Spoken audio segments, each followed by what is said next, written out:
le 4 bien sûr avec Dennis Mitchell, sans oublier Leroy Burrell. J'en ai oublié un mais il n'est pas là.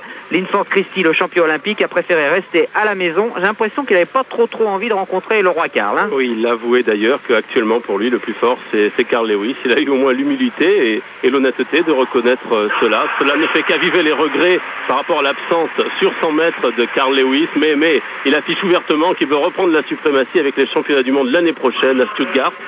Et s'il gagnait à nouveau, ça serait fantastique, ça serait ses 4e championnat du monde. Ça serait unique encore, faut dire qu'il est déjà unique dans toute l'histoire de l'athlétisme, dans le palmarès du 100 mètres. Ouais, 16 médailles d'or, hein, que ce soit aux championnats du monde ou aux Jeux olympiques. Le palmarès du roi Karl est absolument inégalable. Alors voyons ce que ça va donner ici sur la piste magique du Letzigrund de Zurich. Je vous rappelle les couloirs. Au 1, Ezinwa, Nigeria. Au 2, Adeniken, Nigeria. Au 3, Fredericks, Namibie. Au 4, Dennis Mitchell, le numéro 1 des sélections américaines. Au 5, Leroy Burrell. Au 6, Carl Lewis.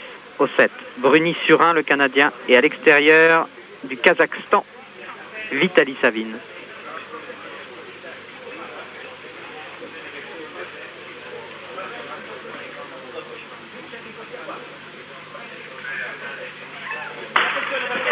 Le premier départ est le bon avec un très bon départ de Dennis Mitchell alors que Burrell est à la peine et que Lewis n'a pas encore fait son effort.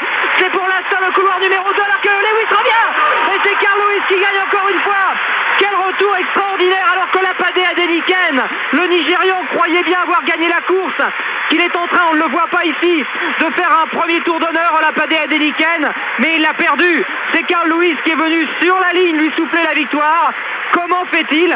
Il n'a pas encore pris un départ extraordinaire. Oui, ce n'est pas le départ n'est pas sa meilleure partie dans le 100 mètres. C'est un grand gabarit, très véloce, très bien placé, Carl Lewis. Et c'est vrai qu'il construit toutes ses victoires dans la dernière partie, dans le dernier tiers, voire la deuxième moitié de la course. Une fois qu'il est lancé, il va très vite. Il a d'ailleurs été contrôlé à plus de 42 km/h. L'homme le plus rapide du monde, il le prouve encore maintenant une fois en battant très nettement quand même Adeniken. Oui, il n'y a pas de problème pour l'arrivée. 10 secondes et 7 centièmes. Il faut savoir qu'il y avait malheureusement encore un vent défavorable de moins 0,7 mètres par seconde. Ce qui nous prive d'un super chrono. Mais ça ne nous prive pas d'une super image en tout cas. Regardez-moi ça.